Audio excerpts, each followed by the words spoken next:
thank you for that introduction, but I'm not so sure. I want to start off by saying a massive thank you to the bridesmaids. I know Cole's already done it, and I think everyone can agree they look beautiful today. And by all accounts, from what I've heard, the hen do was an absolute cracker, judging from the McDonald's conversation I had with Anne and Liv on the way home.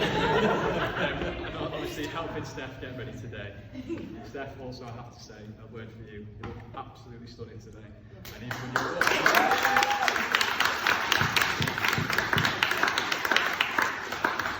when you're walking down the aisle, you know what I'm like. I'm not an emotional man. Even I started to feel a little bit of something, and I thought, no, I'm going to swallow that back now. It's not right. Now, I think we can all agree we're really thankful to be here. I think that we can all. It's been a bit of a crappy 18 months for everybody, and I'm pretty sure there were some nervous times when Boris was extending lockdown and the date of the wedding, and everyone was a little bit, oh my God, is it, isn't it? And I think we can all be really thankful that we're here today enjoying this really special occasion. Never a doubt.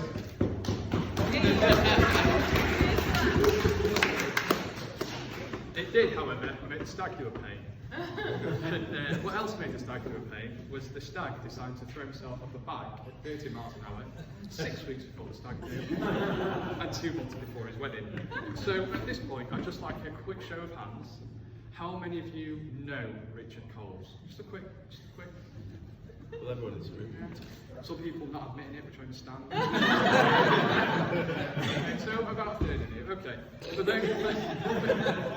For those of you that don't know, let me explain that him breaking his collarbone during this time scale was not a surprise.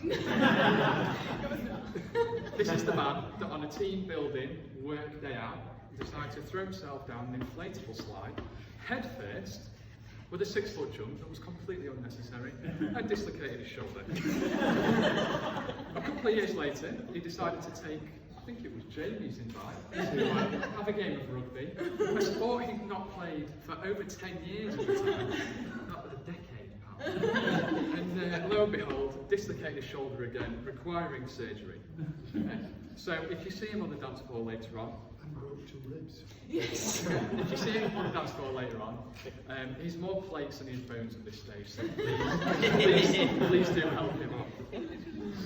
Now, I thought long and hard about how to do this speech. It is as nerve-wracking as it seems. But I had notes in my phone at 1 AM, I had endless Google searches, and I had social media stalking. Now, which stories to say, which stories not to say, gave me sleepless nights. And I'm sure they're giving Coles a cold sweat right now. Luckily for me though, I had no pressure from Steph. At no point since she got engaged about 18 months ago has she said to me, every single time that she's seen me, the speeches are my favourite part of the wedding. The speeches will make or break my day. And I would like personally just now to take it over and say, thank you, Steph. For not planning on the wedding. Now, for those of you that do know Richard Coles, the next 10 minutes you'll understand how great they're going to be. I can talk about him without him having the right to reply. Difficult it is.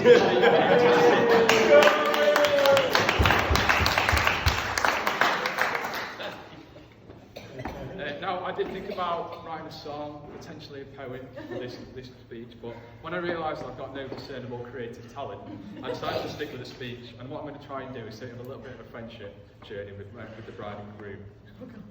So it all started about 25 years ago now, which was, quite frankly, absolutely terrifying. I thought it was only my mum that spoke in those sorts of things. What a nightmare. Sorry, Mum, you're just there.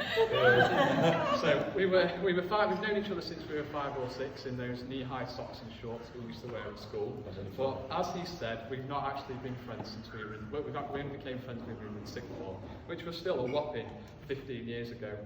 We didn't really mix before this, because Coles was a popular, sporty, good-looking Who'd have guessed it, eh?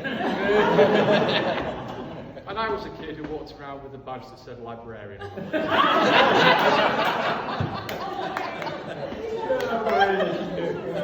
Now, this is also when I met Coles' parents, Martin and Julie, who were quite frankly the nicest, most hospitable, most laid-back and generally lovely people you could ever hope to meet. Honestly, they really are. I couldn't say a better word about them.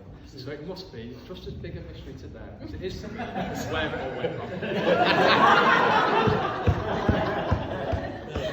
Now, this is also when Cole's met my mum, Kath, who sat right there, Hey. filming me. Thanks for filming me, mum, no pressure, appreciate that. Now, I don't want to spoil the relationship that you two have built over the last few years, because quite frankly, it is beautiful. And he's done there. Thank you very much, Eddie. But you know what's coming, don't you?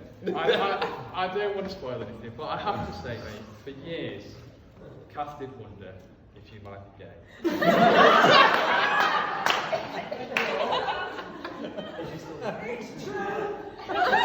Don't sit there and look me in the eyes and lie, Kat. You do not lie to me. I don't know why, personally. Maybe it was the makeup you used to put on before a night out. maybe it was his abundance of sparkly t-shirts. Or maybe it was just his love of strawberry woo-woos and pink gin. I don't know. Who knows? Personally, I think it was probably what he wore to Charlie Davis's birthday party back in the day. Now, I'm not going to describe the outfit because I don't want to lower the tone. But there are pictures on social media, and should you wish to see them, come and find one of us afterwards. It was a sexual fantasy theme party. So I just went with the theme, guys. Just to clarify, it was not a sexual fantasy. Now, after school we went to uni. Now we assumed that Coles has got a degree, though I don't think anyone's actually seen it.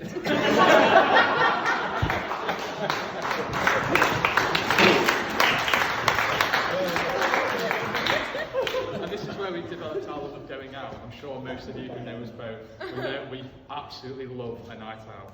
And nights out are really good for a story, but I was really conscious of turning this speech into just a load of drunk stories. No one wants to hear that. But there are a couple that have a little bit of a theme, but we'll see how we go. One night in particular, when we were much, much younger, a fight broke out in a bar, like a long way from us, and Coles to this day remains the only person that I know to take his t-shirt off and pass it to a friend because he was worried it might get ripped in the which I think we can all agree is very sensible, albeit very strange. It's expensive. Now, the only other time I've seen him in a fight ended hilariously for me. Unfortunately, on this occasion, he did get clocked right on the nose. And Martin, I hope you remember this. What he decided to do, I think he must have been 20. Either way, he was definitely a man. He decided to call his mum and dad to come pick him up. And he spent the entire journey home uncontrollably crying next to me because he thought his nose was bent and his face was ruined. I'm handsome, guys! Now, I think we can all agree the best thing to come from these nights out was in March 2011 when Steph and Richard met each other at Steelhouse nightclub in Sheffield, which is a great place to go if you've got limited fashion sense, a penchant for apple sours, and absolutely no sense of smell. It's actually closed down now. It's closed down now, which to anyone who's been will not be a shock. But 10 years later, here we are, and I think we can all agree what a fantastic couple they make.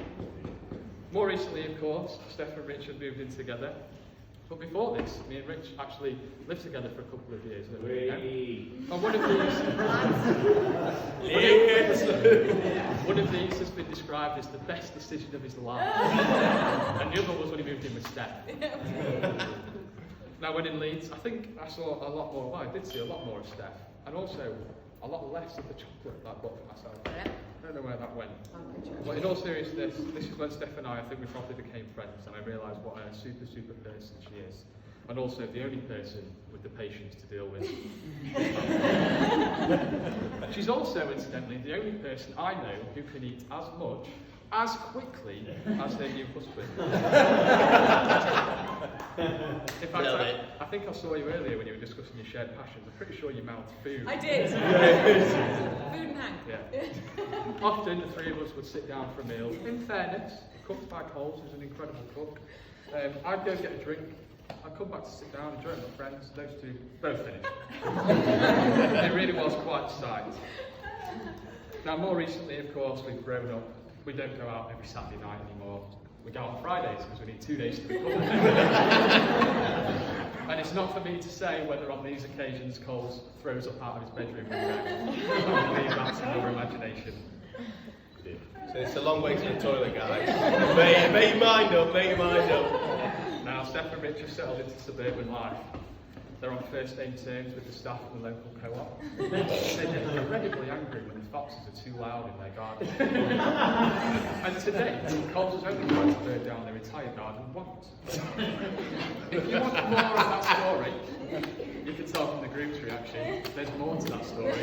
I think the best person to ask is Dad. I implore you to go find Steph later. Her version is the truth. Now, starting to find the oak tree is decidedly a bad decision. But his best decision was obviously proposing to Stephanie. He puts on a very brave and very loud face. But I can tell you all, he was incredibly nervous before the proposal. It's all he could talk about on our way home from Vegas just a couple of days before. He wanted it to be absolutely perfect. He was so nervous, in fact, I thought maybe, just maybe, he loves Stephanie more than Sheffield United. Now, he proposed at home, for those of you that don't know, with a beautiful German Shepherd puppy, which I assume was some sort of bride. And Steph, just the night before, had actually spoken to my girlfriend now, the beautiful baker of the cake over there, and said she really wanted him to propose. She just didn't want him to do it at home. So I'm really pleased that the bride clearly worked, and I think I speak on behalf of everyone here when I say we're glad you said yes.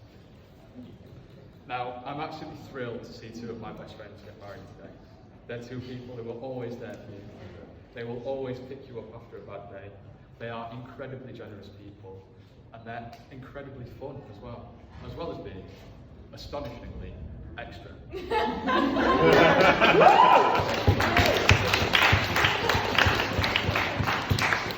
They're also two people who have managed to raise the most socially awkward dog I think I've ever seen. I'm going to leave you with this. I've given Coles a bit of a hard time. It's sort of what I have to do. But let me say this. I love this guy to bits. I don't just consider him my best friend. I consider him my brother. So please, everyone, if I could ask you to raise your glasses. Let me propose a toast to the new Mr. and Mrs. Coles, to Steph and Rich.